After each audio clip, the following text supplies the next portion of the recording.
नमस्कार, मेरा नाम है सत्येंद्र और चाणक्य कंप्यूटर में मैं एक टीचर हूं। तो मेरे पास आज जो वीडियो है, इस वीडियो में मैं आपको एक बात बताना चाहता हूं, मतलब विद्यार्थियों के लिए, क्योंकि उनके सामने एक समस्या आ रही है। काफ़ी टाइम से विद्यार्थी मुझे बता रहे हैं कि उन्हें ये क्लियरिटी नहीं हो पा रही है कि उनके लिए सबसे पहले कोर्स करना कौन सा चाहिए, क्योंकि ये प्रॉब्लम बहुत सारी मतलब कॉमन हो गई है। क्योंकि आफ्टर 12 के बाद विद्यार्थी मिसगाइड हो जाता है, क्योंकि 1 से लेकर 12 तक जब वो पढ़ाई करता है, 12 तक करता है, तब तक तो बढ़िया, उसके लिए टीचर वो पूरा सपोर्ट मिल जाता है। लेकिन आफ्टर 12 के बाद हो जाता है कॉलेज में BA BSc BCom या फिर कोई एक ऐसी डिग्री जो क्लैट वगैरह कर लेता है, तो अलग अलग तरीके की समस्याओं से आ रही है, सामना करना पड़ रहा है। तो वो समस्याओं में एक कंप्यूटर भी वो करना चाहता है, क्योंकि कंप्यूटर, उसे ये तो पता है विद्यार्थी के लिए कि कंप्यूटर हमारी लाइफ में कहीं ना कहीं जरूरी है, क्योंकि डिजिटल भारत हो रहा है। तो डिजिटल हिसाब से हमारे लिए टेक्नोलॉजी पे काम आना जरूरी है।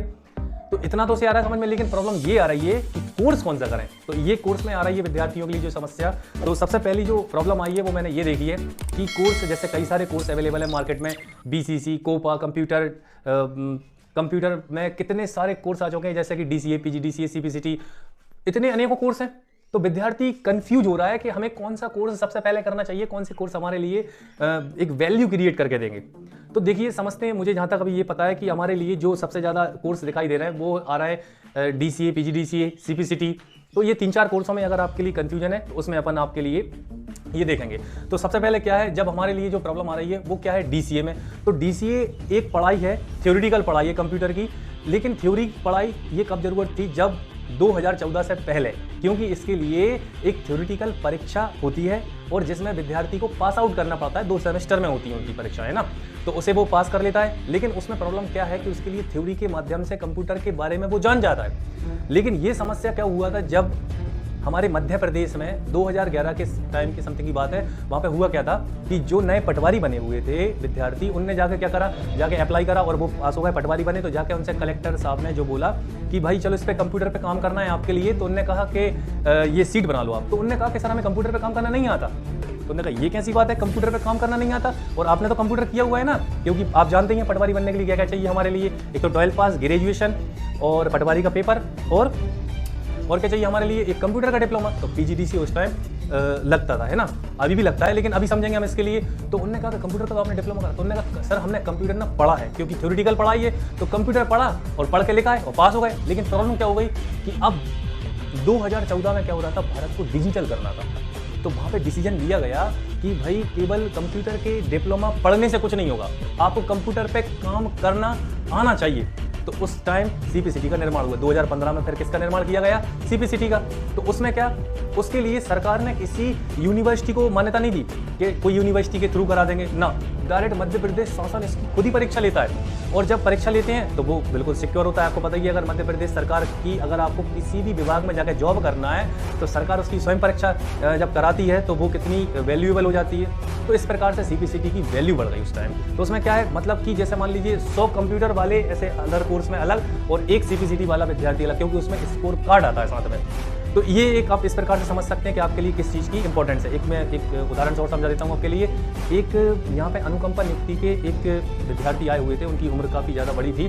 तो उनका क्या हुआ, बिजली घर में उनकी जॉब है और उनकी 60,000 रुपये हर माह सैलरी आना चाहिए। किस पे, क्योंकि अनुकंपा नियुक्ति मतलब वो होता है जिसके किसी के पिताजी की डेथ हो गई हो और फिर उसके बच्चे को उनकी जगह पे नौकरी मिल जाती है। उनके पापा की 1-1.5 लाख रुपए थी सैलरी, जितनी भी होगी, लेकिन वो बता रहे थे कि मेरी 60-70 हज़ार रुपये की समथिंग सैलरी है। लेकिन उनकी किस पर्पज से नहीं हो रही थी, केवल CPCT के लिए।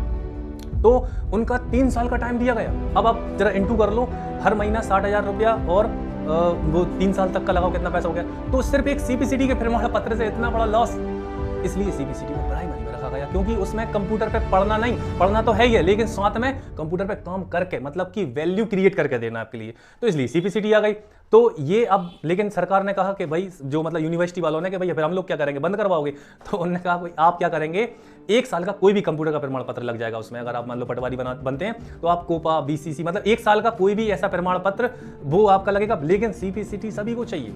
अब दूसरा सवाल आता है कि विद्यार्थियों को ये प्रॉब्लम ज़्यादा आती है कि हम पटवारी बनना चाह रहे हैं, पटवारी की तैयारी कर रहे हैं, तो पटवारी के एग्जाम के बाद CPCT करें या पहले कर लें।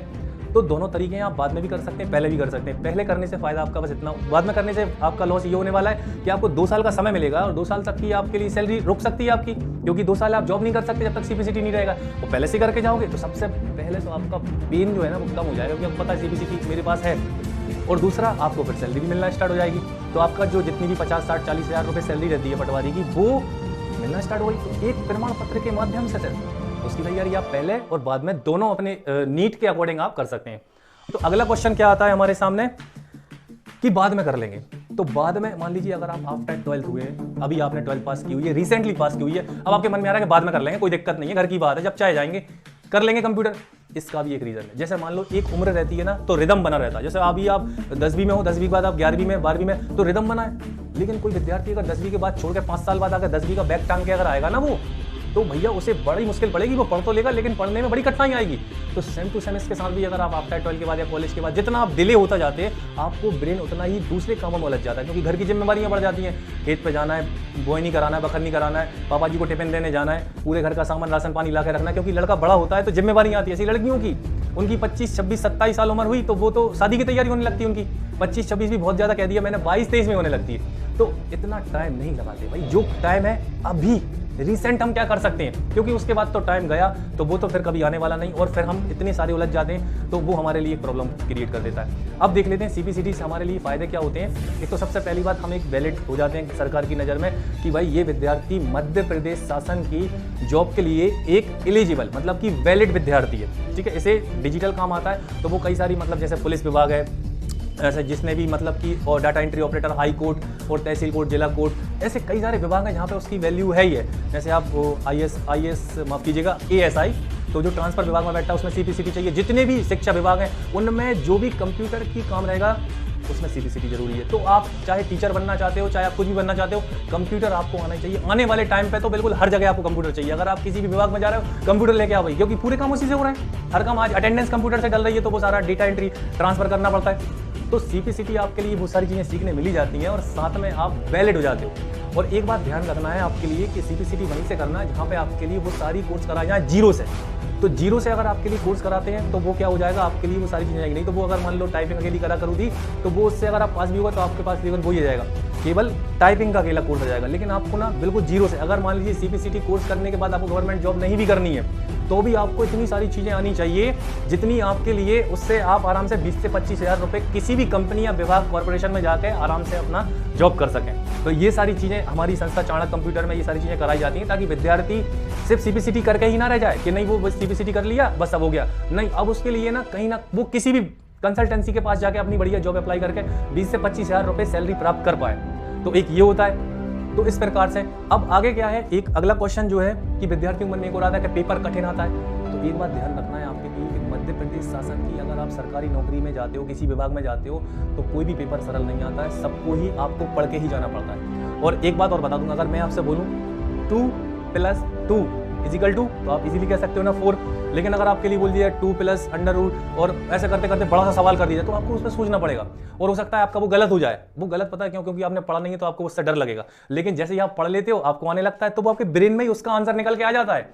तो एक ये तरीका है। तो पहले क्या है, जब आप पढ़ते हो तब आपके लिए वो सरल हो जाता है। सीधी बात है, जिस चीज़ आप डरते उसी चीज़ से हैं, जिस चीज़ को हम नहीं जानते, जिसे हम जान लेते हैं उससे डर दूर हो जाता है। आप अगर कभी बाइक नहीं चलाए तो आपको बाइक चलाते ही साथ हाथ कांपने लगेंगे। आपने पहली बार याद करी जब आपने बाइक चलाई थी, हो सकता है गाड़ी उचक गई हो आपकी आगे से, तो वो क्योंकि पहली बात था तो डर लगता है, हर चीज़ में डर लगता है। लेकिन धीरे धीरे करते करते करते वो सारी चीज़ें सॉल्व होने लगती हैं ना।